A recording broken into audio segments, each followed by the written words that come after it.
So, you know what upsets me? People often complain that Maradona's prime was cut short by his addictions and his trouble with the mafia, but they completely ignore the fact that he had already become the best player on the planet way before he even arrived in Europe. Hadn't it been for some old guy in a suit deciding that players born outside Europe couldn't win the Ballon d'Or, Maradona would have been sweeping all those awards pretty much from the moment he first stepped on the pitch. I mean, look, in 1986, they ended the Ballon d'Or to Igor Belanov, and don't get me wrong, he's one of the greatest, but there has never been a single year where one player was as obviously superior to everyone else as Maradona in 86. And you don't even need to imagine how the rankings would have looked if they could have voted for him, because just as France football had the Ballon d'Or, just 500 miles away in Turin, Guerin Sportivo, the oldest and one of the most prestigious sports magazines in the world, had a very similar award, the World Player of the Year. And as the name suggests, they did not discriminate. That year, Maradona took 90 votes, while every other player on the face of the earth put together only managed 6.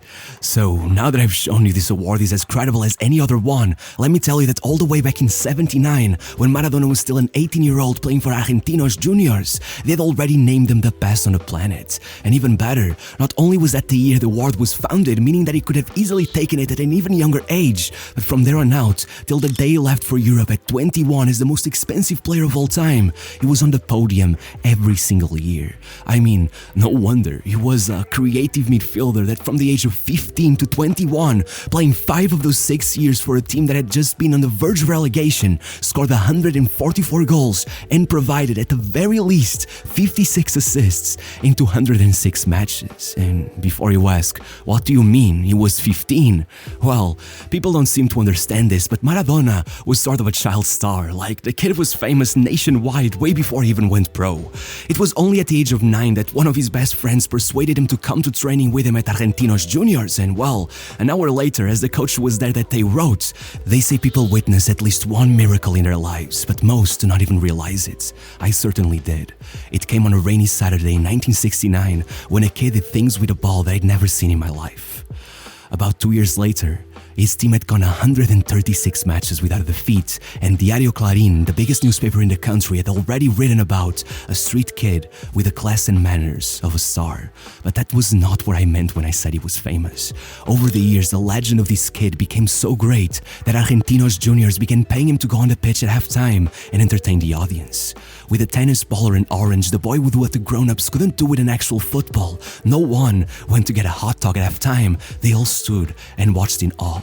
In one match against Boca, the crowd even booed the players when they came back from the locker room because they'd rather sit and watch the kid a bit longer. Before you knew it, he was on national television, going from talk show to talk show, showing off his skills.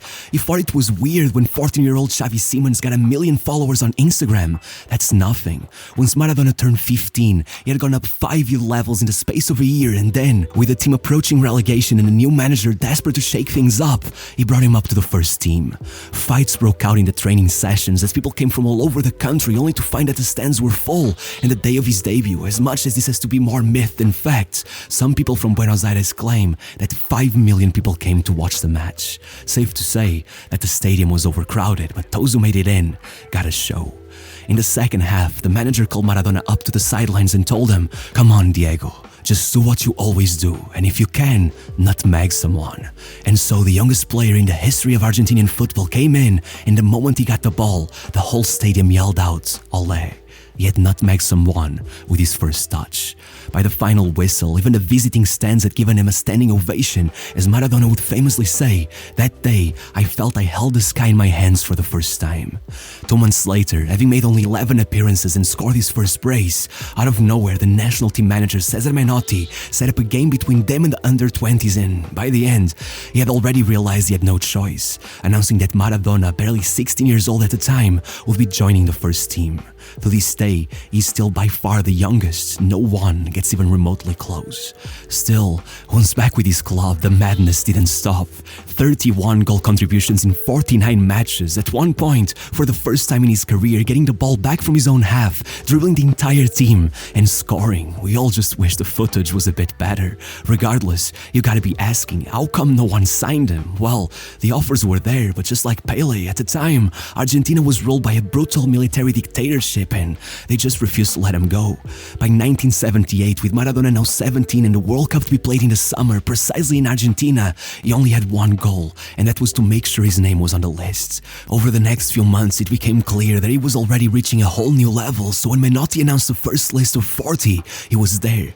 Then he cut the list down to 25, and still, he had made it. However, at the last minute, the military had put pressure on Menotti to bring in Norberto Alonso, and suddenly, among those 25, there were 4 attacking midfielders. Alonso was untouchable, Valencia was like a son to Menotti, and Villa, he had literally never been called up by any other manager. Clearly he meant something to him, and so, one day, he gathered the players in the hotel's garden and, using his age as an excuse, announced that Maradona was going to be dropped from the team.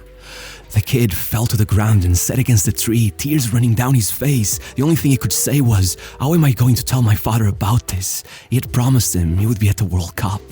The next day, El Gráfico wrote an article about it, and the title was "The Saddest Day for the National Team," but that sadness quickly gave way to anger.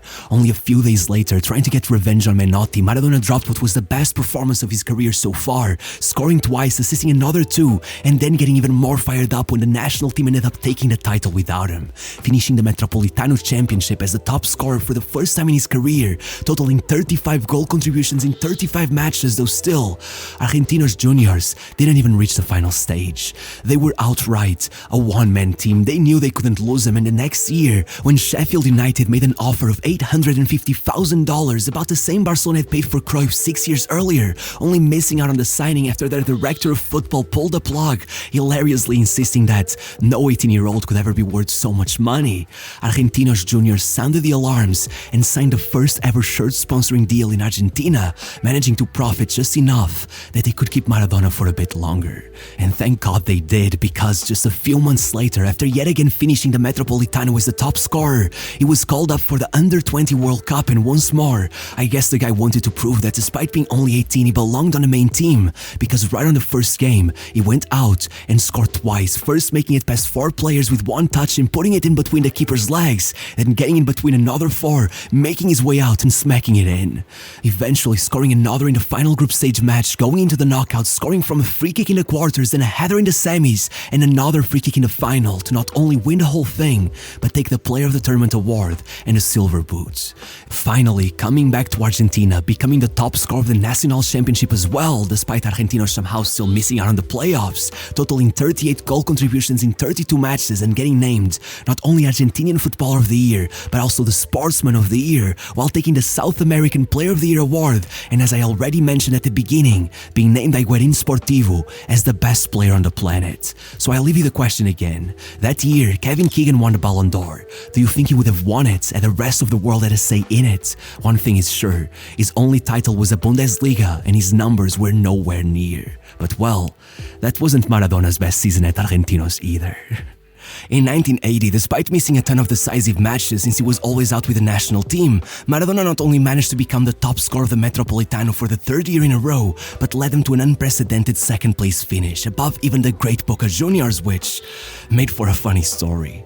Once in the Nacional, the day before they were about to face Boca, the legendary Hugo Gatti was asked if he was scared of facing Maradona, knowing that a defeat to Argentinos Juniors meant their elimination from the tournament, and foolishly, he replied, "They've been hyping up that fatty too much. He should be worrying about his weight instead of worrying about me." Ironically, I don't think Maradona was worried about him at all.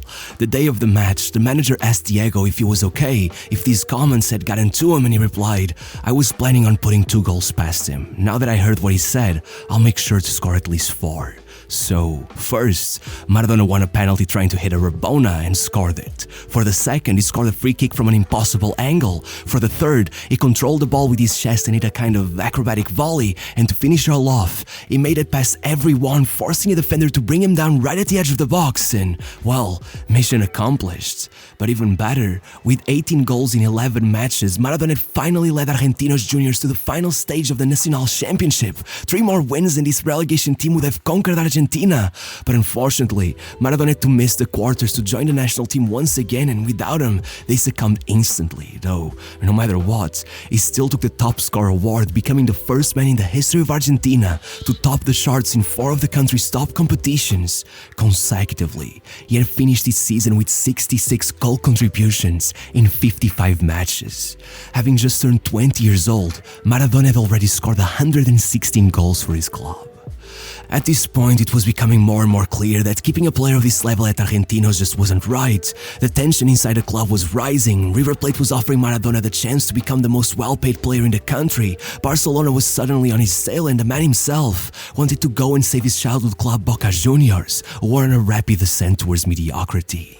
As much as the military dictatorship insisted on keeping him around for longer, well, let's just say that, conveniently, in February, Barcelona's representatives traveled all the way down to Argentina to negotiate his transfer, not with anyone from Argentinos, but the Admiral of the Navy, Carlos Lacoste. Matter of fact, the meeting was held in an office inside a concentration camp, but ignoring the ethics of negotiating with tyrants, by the end of the evening, Barcelona had secured his signing for the equivalent of $7.6 million, making it the most expensive transfer in the history of football, nearly doubling the previous record even though it had remained untouched for 8 years. And even then, only under one condition: Maradona had to stay in Argentina for a year and a half more until the World Cup was to be played, and not at Argentinos, but on loan at Boca Juniors, meaning that in an instant, he made it his mission to bring Boca back to the top and went at it at full speed.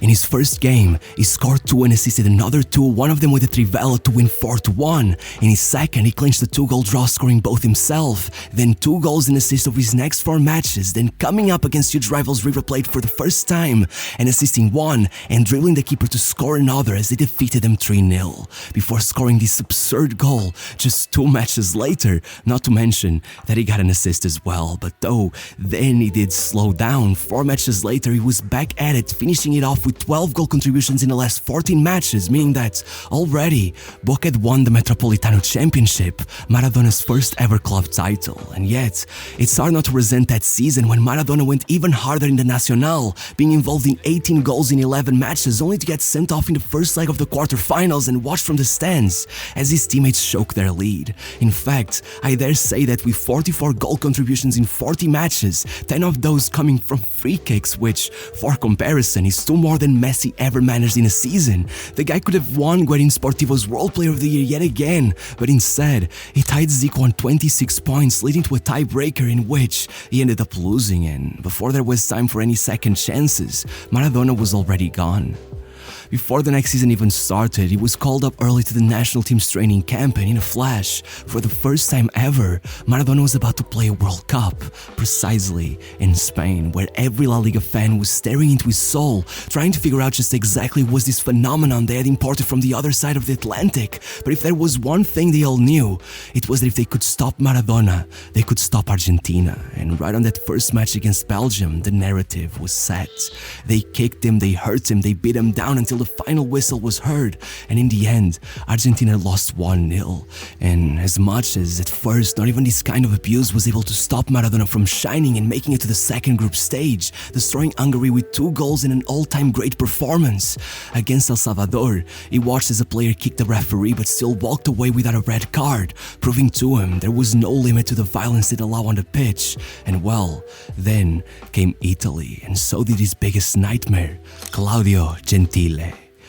Argentina lost that match 2-1, but neither of those 3 goals was what remained in the memories of those who watched it. What did was that, before the first minute had elapsed, Gentile was already on a yellow card. As he would go on to say, I knew that it was only a problem if he could get to the ball, so he made sure he didn't, even if that meant he had to break him.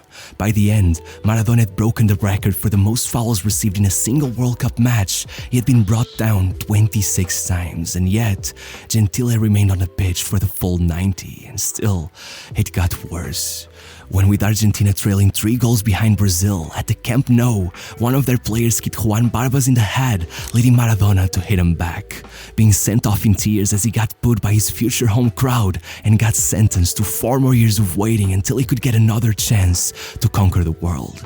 But not all that happened that summer was something he'd wished to forget. It was then and there that the butterfly effect went into action. Once, a boy showed up to training thanks to an invite from a friend. Now, 13 years later, his influence had not only instilled a philosophy of beautiful, intelligent football that had made Argentinos Juniors one of the most admired clubs in the country, but it inspired generation after generation, turning their academy into one of the greatest in South America, sprouting the likes of Redondo, Diego Placente, Cambiaso, and Riquelme. But on top of all of that, when the $7.6 million of his transfer fee landed in their pockets, suddenly, they had a budget like no other club in the country, and they made sure to put it to good use. If before Maradona they were petrified by their imminent relegation, 2 years after his departure, they had taken the Metropolitano title, and the year after that, they had achieved the impossible, winning the Libertadores. But still, when they decided to rename their stadium, they didn't even consider naming it after one of the players who was there when they won all those titles. Instead, they chose the name of one who left without winning anything at all. Because, as one of their fans explained, if Maradona had never stepped foot in here, 50% of our history would instantly be erased.